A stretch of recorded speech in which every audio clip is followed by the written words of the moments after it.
Questions.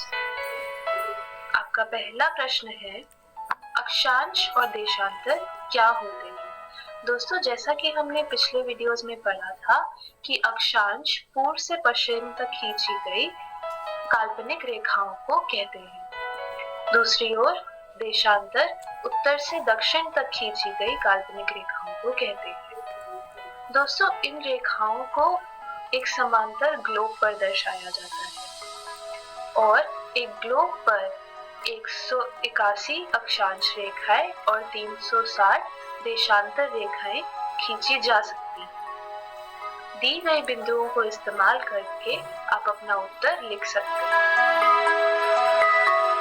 दूसरा प्रश्न है, कर्क रेखा क्या होती है, इसका विवरण कीजिए। दोस्तों, हमने पढ़ा था कि कर्क रेखा 23 डिग्री 30 मिनट उत्तर अक्षांश है जो भारत के बीच से निकलता है।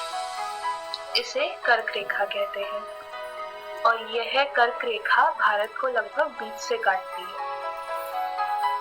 यह कर्क रेखा भारत के 8 राज्यों से निकलती है जिनके नाम हमने वीडियो में देखे थे। ये 8 राज्य हैं छत्तीसगढ़, झारखंड, गुजरात, मध्य प्रदेश, पश्चिम बंगाल, मिजोरम, त्रिपुरा और राजस्थान। आपका अगला प्रश्न है, भारत के आकार के बारे में चर्चा कीजिए।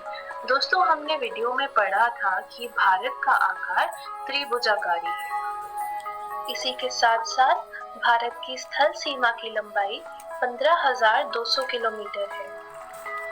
हमने ये भी पढ़ा था कि भारत का उत्तरी भाग चौड़ा है और दक्षिणी भाग पतला है।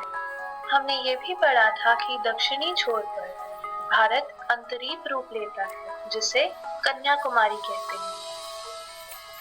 विश्व का 7वां सबसे बड़ा देश भारत है जिसका क्षेत्रफल है 23.8 लाख वर्ग किलोमीटर। इन बिंदुओं का इस्तेमाल करके आप अपना उत्तर लिख सकते हैं। अगला प्रश्न है, भूमि पर भारत का अक्षांशीय और देशांतरीय विस्तार एक समान क्यों नहीं है?